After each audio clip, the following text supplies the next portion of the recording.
Thankfully, the Huskers get a bye week to recollect and readjust to all the changes. With all the coaching rumors and news, it's certainly not quiet in the Big Red Kingdom, so let's get into it. Hey, I'm Aaron Muller, and welcome to Cobsmacked. This is a Nebraska football channel where we cover the Huskers season and team news. If you enjoy the content, please consider leaving a like and be sure to subscribe so you don't miss more videos. So this is week 4 of the college football season. This is the Huskers' first bye week of the season, and there's a ton of buzz going around. So a lot of different topics to talk about, and we'll get through all of those. Firstly, the sellout streak dies coming up here. So it's kind of a question, like, is the sellout streak going to end? It's been around since the Devaney era, and Trev made it seem like it's kind of on a week-by-week basis is what he was talking about on Thursday. He mentioned that there's 1,000 or so tickets left for the Indiana game, and even like the Illinois and Minnesota games, there's still quite a few tickets left for those. So it's kind of on a week-by-week basis. He said he doesn't see a point that we would say that the rest of the season is sold out. I assume if the Huskers could get rolling and win a few games in a row, that would not be an issue.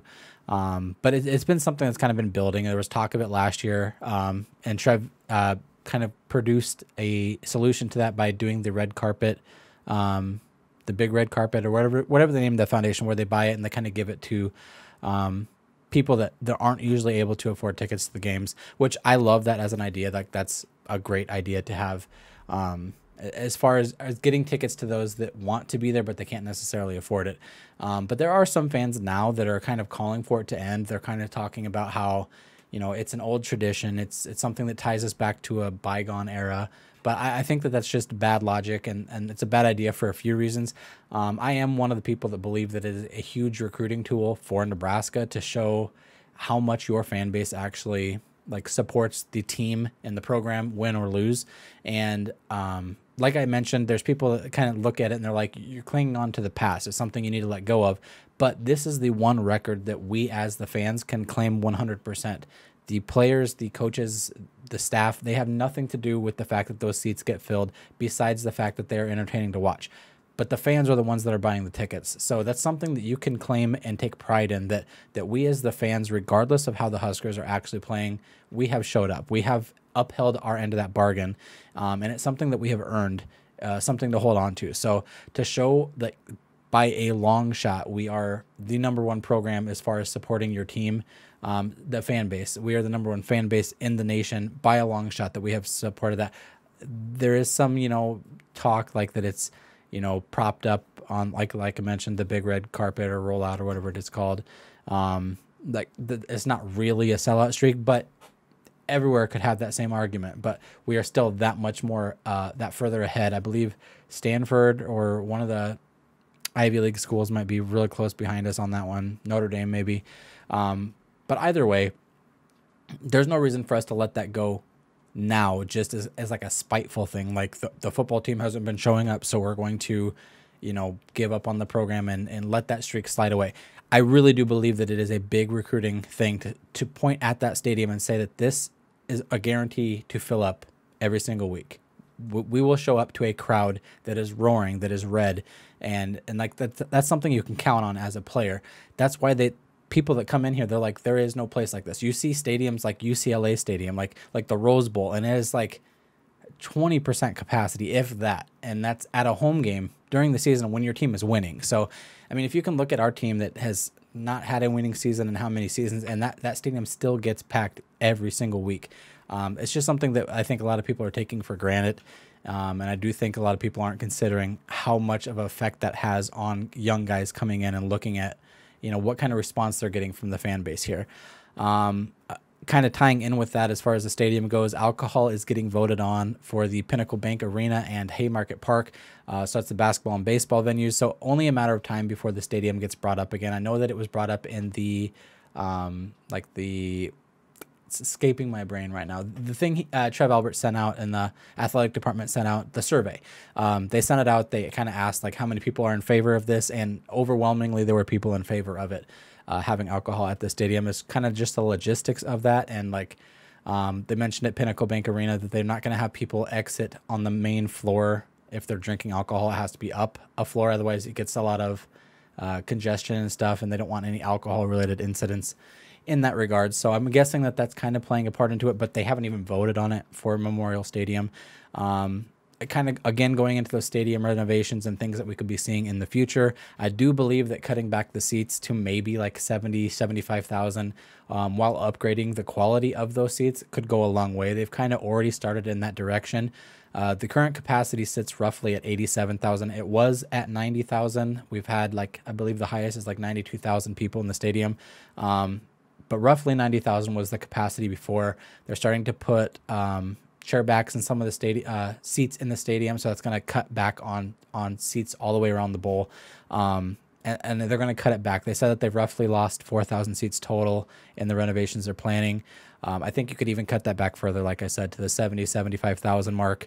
I hate to cut that back because it is such an atmosphere, but if you're on the field, I don't know how much difference 5,000 people is going to be.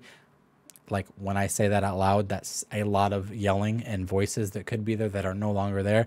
But I think it's just kind of a more logical solution to what's going on. I think that if they do want to improve the quality of those seats, they, again, in that survey, they mentioned the different suite types available, the different seating arrangements that they could have.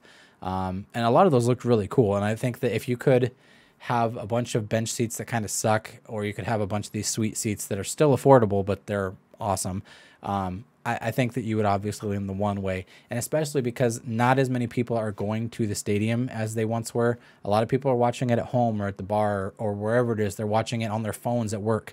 There's just not as many people going out to the physical stadium every week, even just tailgating. They might be in the parking lot, but they're not in the stadium. So cutting it back to 75,000, they kind of pushed it up. I think it used to be around the 75,000 mark. They propped it up when there was, in our glory days, they propped it up to the 90,000 because we obviously were seeing a lot more people then. But I think with the different changes and the different era of fans that you're going to have, I think that cutting it back would kind of be the middle ground there. You're still cutting the max, but you're hitting a sellout point that is more attainable at that point, and I think that that's a good middle ground to aim for. Now, flipping into the team news, obviously there's a ton that the team has to work on this bye week. And for those of you that didn't hear, A.J. Allen is out for the year. Mickey Joseph mentioned that last week during his press conference. He didn't mention what it was, and I kind of like it. He says you have to get with Mark about that or something like that. I don't know if that's the team doctor, but every time somebody asks about an injury, he's like, you have to get with Mark about that. But A.J. Allen did tweet out and say it's just a collarbone, like, stop freaking out about it. He didn't seem too concerned with it. They did mention that he went into surgery and he's back home now. But it's a shame to see him go out. He was really competing for playing time against Grant. And the way Grant was playing, that's saying something, especially considering that A.J. Allen was a true freshman. He came in and he was playing really well up to last game, obviously, where no one really played well. But it sucks to see him go out with a collarbone, kind of like Gabe Ervin last year. Gabe Ervin last year came in as a true freshman. He was having a good season, and then he had a freak injury that took him out for the season. So that does leave space for Gabe Ervin Jr. to come back in and try to fill that running back 2 spot, which we kind of mentioned this when Anthony Grant came in, that those two come from the same high school. So if Gabe Ervin does come in and get that running back 2 spot, it's funny that your number 1 and number 2 come from the same exact high school, and I think that's awesome. But looking at Mickey Joseph specifically, it's reported that he's been leaning on his family football ties. He has some cousins and some brothers that are in the NFL or are coaching NFLs or coaching other college teams. One specifically, Vance Joseph. He is the defensive coordinator for the Cardinals. He was also previously a head coach at the Broncos. But he did evaluate the defense for Mickey and give him some honest feedback. And 2 biggest areas of concern for him were safety and inside linebacker. And I know that both of those positions we need to improve on. Specifically, if you go back and watch game footage, the pre-snap positioning, the safeties specifically are out of position. That's why they keep running that same one up the gut to the right. And then you have the one safety there to make a tackle, and he typically has been missing. So getting in the position before the snap is very important, especially when these teams are starting to recognize that we line up out of position quite a bit, so they're going to take advantage of that. Also, eye discipline is going to be important when you're watching, if it's a pass, if it's a run. Our linebackers specifically seem to be struggling with this when they didn't seem to be doing so last year, and I'm not sure what the changeup is there. But I wouldn't be surprised if things like that aren't specifically being worked on now. I would also be surprised if the defensive line wasn't something that was addressed in those evaluations as well. Mickey did mention that they'd be working on more individual drills this week instead of team drills. He did mention, like, if you can't get the individual guys to be doing their jobs, you can't expect the team to be working and succeeding as well. So I assume that this is aimed heavily at like the tackling and the blocking drills that they'll be doing, but I wouldn't be surprised if it's in a lot more different areas, specifically the defense. I don't assume that the offense needs a ton of tweaking, but obviously with the defensive coordinator getting fired and Bill Busch coming in for that, it still blows my mind that they were expected to be so physical in games, and yet they weren't tackling in practice. They weren't being physical in practice. So I don't know where you think that ground's going to get made up in, but it's just something that, common sense thing that's being changed under Mickey Joseph that should have been implemented a long time ago. Touching on recruiting. So he mentioned recruiting as well this week. I was specifically worried about how, with Scott Frost getting fired one week and then Shenander getting fired the very next week, how is that turmoil going to affect recruiting going into the early signing period in December? How do you sell a program that nobody knows really who's going to be here next year, head coaches or assistant coaches alike? Mickey said that he will not sabotage recruiting. The guys will not sabotage recruiting. And they're selling the university, not the coaches, which it's a nice thought to put out there. But again, he's saying things that you want to hear from your coach. It's things that he should be saying. But in reality, yes, you want to sell the university and the things that the university can give to the players. But in the current day with the NIL and things like that, you're going to want to know who you're playing for. You're going to want to know that this guy's going to put you to that next level. And the university doesn't put you in the NFL. The coaches do. So he like I mentioned, though, he's not trying to sabotage recruiting. He's not going out there and just skipping a ton of meetings. He's not calling guys back. He still wants this place to succeed, which I think speaks a lot to his character. It speaks that he wants Nebraska to succeed with or without him, hopefully with him, obviously. But he wants to leave this place better than he found it, and he did mention that. So from Thursday to Saturday, the staff is going to appear at 13 high school games and visit over 30 high schools as well. So, I mean, it's still going to be hard to sell the instability in the program and not knowing who the head coach is going to be or any of the coaches are going to be next year. They did kind of release the contracts coming out. So even if Mickey Joseph doesn't get selected as a head coaching job, he does revert back to his associate head coaching job and the wide receiver coach. So he won't immediately, automatically assume to be pushed out. But typically when head coaches come in, they want their own guys. So I'm hoping that guys like Mickey, that Bill Busch can find a place in the new, staff, even if they don't get selected. But, cross your fingers, hope the best for Mickey and that things work out for him. But I think the sooner that the coach is announced, whether it be Mickey or somebody else, I think that's better. As soon as Trev can get that information out there, they can start pumping this is the coach, this is the guy you're going to be playing for, and this is his track record with getting guys to the NFL. Almost knocked over my Taco Bell. Anyways, okay, so speaking of who the next coach is going to be, the rumors have been flying. Trev did mention the rumors are going to be flying. He wanted to get ahead of it, kind of say just because I'm talking to somebody doesn't necessarily mean that I'm offering the job. It doesn't seem to matter. Everybody's talking about everybody nowadays. So I don't like to give too much weight to rumors or to, chat board messages and things like that. Twitter specifically is rampant with, everybody and their mom is going to be the next head coach at Nebraska. And you can trust me because my mom's a janitor at the stadium or something. Trev did mention that none of the stuff he's seen on Twitter has been accurate yet. So I think that's funny that he's even on Twitter. I don't assume that he's on there a ton, but just the fact that he did specifically make a point to mention that, I thought that was kind of funny. So I don't like to give them much weight because we do currently have a head coach in Mickey Joseph, and I do want to show support for him. Like I mentioned, that I like him for the job. I hope the best for him. I hope that he does something magical these next 7 games to, rip off some wins or something. I just want to see some kind of hope that he can stay with the program. But he is at a massive disadvantage given his circumstances. He's fired the head coach. He did not fire the head coach, obviously, but fired the head coach. He fired the defensive coordinator. There's a ton of changes going on in the staff, and again, he had a week to go into the Oklahoma game. He has a bye week to go into conference play.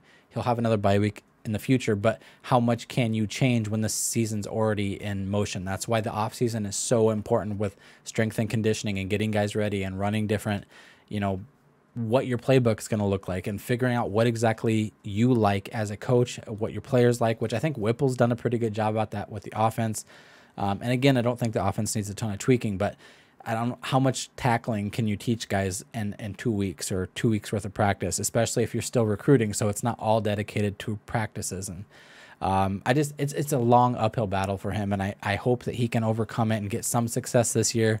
I just don't know if it's a fair opportunity for him. I feel like if he would have gotten the whole season, he obviously would have had a better, it would have been a better pool to pull from and say that this is how Mickey would operate the team. And I hope the best for him again. I keep saying that, but I really do. He seems to care a lot about the program and seems to know that, like, this is his home away from Louisiana. This is his home, and he wants the best for this place. And if anybody is willing to take an opportunity and run with it, it's going to be Mickey Joseph. So maybe if things heat up as far as like who's kind of moving to the forefront, especially seeing how these next few games are going to play out for Mickey, seeing what names kind of float to the surface of that coaching hire search. Maybe we'll touch on this a little bit more during the next bye week, which is towards the end of October. But for now, I'm not going to really touch on that. I do want to, however, mention that the topic of Urban Meyer keeps coming up as potential head coach, aside from the fact that he said that he's comfortable with what he's doing in TV right now, and he does not plan to coach at Nebraska or anywhere else for that matter. I don't see it as a possibility based on that, and also based on a few other things. That being said, I do get the draw. There's a large portion of the Husker fan base right now that would love to have Urban Meyer come here. A lot of media members keep saying, like, throw the kitchen sink at him, get him for whatever you can. He will make a difference in your program. He is one of the best coaches to ever coach college football. He wouldn't be lacking for facilities or resources or money. Wouldn't be an issue in Nebraska. Looking at the university, they're set to sign a $300 million multimedia rights agreement with Playfly Sports later in the month, but it's one of the largest multimedia rights deals ever with a program. So we're not going to be hurting for money. Aside from that, even outside of that $300 million agreement, you have the Big Ten kind of really pumping up its advertising rights and things like that. So Nebraska's sitting really good as far as the fan support, the money support, the booster support. I mean, we're not going to be hurting for money. So we could get him. We could offer him $10 million, which is a ludicrous amount. But I just don't think Nebraska is the right fit for him, and I don't think that he's the best or the only solution to building the program. There's lots of baggage, whether that's directly through him or that's indirect with his staff or his players that he gets in trouble with. Lincoln doesn't seem to fit his ideal program either. It's not something that he typically looks for. Aside from the tradition and the money, he likes to find programs and rosters specifically that are primed for success. I watched Corn Crazed did an interview with a former staff member, and he kind of mentioned that he does a ton of research and looks into that, looks into their rosters, looks into how quickly things could turn around for them, and they just need a little push. They need a little urban push, and he is really good at that. But I don't think that Nebraska's in that prime position for him to kind of step in and push things over the edge. I think we have a little bit more work to do, and I don't know that he's like willing to do that for us. Not to mention that he mentioned that his wife would not move here. She did not want to move to Ohio, and that was a big thing. She's definitely not going to want to move to Lincoln, Nebraska. So you should go check out that episode. I'll try to link it in the down below. Corncrase has been doing a lot of good interviews lately, and that's one of them that I personally like to listen to. Even if he's not hired, even if Urban does not come here, or no, backwards. Even if he is hired, even if he does come here, he's not a long-term solution for the Cornhuskers. He tends to go to a powder keg program, like I mentioned, somewhere that's kind of ready to pop off already, and then he pushes them over the edge. He lights the keg and watches it explode, and he takes it to the top. He takes them to a national championship, and then he bounces. So I don't think, I mean, fans would love to say, in 3 years we get a national championship. I'm okay with that. But what happens if he takes it to the top and he bounces and nobody's behind him to come in and kind of fill up that gap? Then we're right back to where we are right now. So he is good at recruiting. He is good at having staff around him that's able to help the team develop and things like that. But I just would like to have somebody that's more sustainable, somebody that's going to be here for more than 3 years. People kind of mention, why don't you have Mickey stay on the program, have Urban come in, Mickey can kind of learn from him, and then when he bounces, then Mickey takes over. So theoretically, that sounds great. the reality is I don't think that that's going to happen. My biggest issue with this whole Urban Meyer talk is that everybody considers him a guarantee to come in and turn the program around. And while it's very likely that he would be able to, I don't think he's the only solution. And I think that, you know, by saying things like, if you don't want Urban, you don't want to win. You're not a true Husker fan. I don't like that at all. And I know that that's not the majority of people that are supporting the Urban or talking like that, but there is people out there that kind of view this through that lens. Like, if you don't want Urban, then you must not want to win. You must not want to succeed here.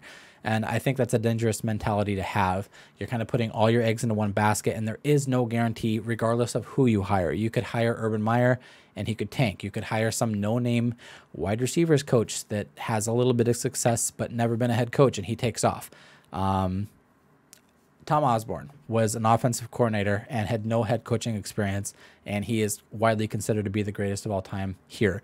You have a bunch of, I mean, like it's just a complete lottery ticket. You don't know if you're going to win or not, regardless of how good the odds are. So I think if you kind of go into this with the mentality that Urban Meyer is our only hope, and if we don't get him, then anything else is a letdown, I think that that's a bad mentality to go in with, especially if you do get a good coach. If you kind of go in with it with the mentality that he's a letdown regardless, I think that you're going to miss out on a lot of support that you could have otherwise put towards the program. Also, something else kind of to wrap up the show. It's a personal question I have. Has anyone in like the country, has any program in the country ever done it where there was like co-head coaches? Like one guy covers the offense and the other guy covers defense, and that's it. Like they don't intermingle with each other outside of like game planning. Like you don't want to have a defense that does a lot of takeaways and an offense that, you know, I don't know, moves too quickly, because then your defense is going to get tired. But I mean, what if they like split the available scholarships down the middle? They had the same exact staffing numbers on each side. Obviously, like I mentioned, the game plan together, but otherwise it's compartmentalized. The defense kind of runs the defense, the offense runs the offense. And then from an athletic director perspective, if the defense is failing and they're not doing good, then you fire the defensive staff and you bring in a new one, but the offensive staff would remain intact if they're showing success, and vice versa. So instead of starting from scratch each time, you would retain what works and you would kind of get rid of the other side that doesn't. I know I'm missing something there. I know that probably wouldn't work, and I would have heard about it by now, or you'd see it more widely, you know, used in that regard. Obviously, a lot of people want to have the power of saying this is my team, but like, what is the, aside from that ego trip of you being the only one in control, what is the upside to not having, you know, this guy controls the defense, this guy controls the offense? It just kind of popped into my head last night. I was watching Remember the Titans, and that's kind of how they ran the team. Obviously, you know, the main guy, Denzel Washington, was the main coach, but he pretty much let the defense run the defense by itself, and he told the defensive guy, don't intermingle with my offense. So I was just kind of wondering why that doesn't work that way, why you don't see that around. But let me know in the comments why that wouldn't work, or give me any other feedback that you've thought about during the show, whether that be with Urban Meyer, whether you think that the recruiting is going to kind of tank this season, or if you do think that there's some hope before a head coach is named. But anyway, that's going to wrap up this episode. Be sure to check back on Sunday. I do have something fun planned for that, but find me on Twitter at Cobsmacked Media and leave me a comment there as well. So until next time, go Big Red.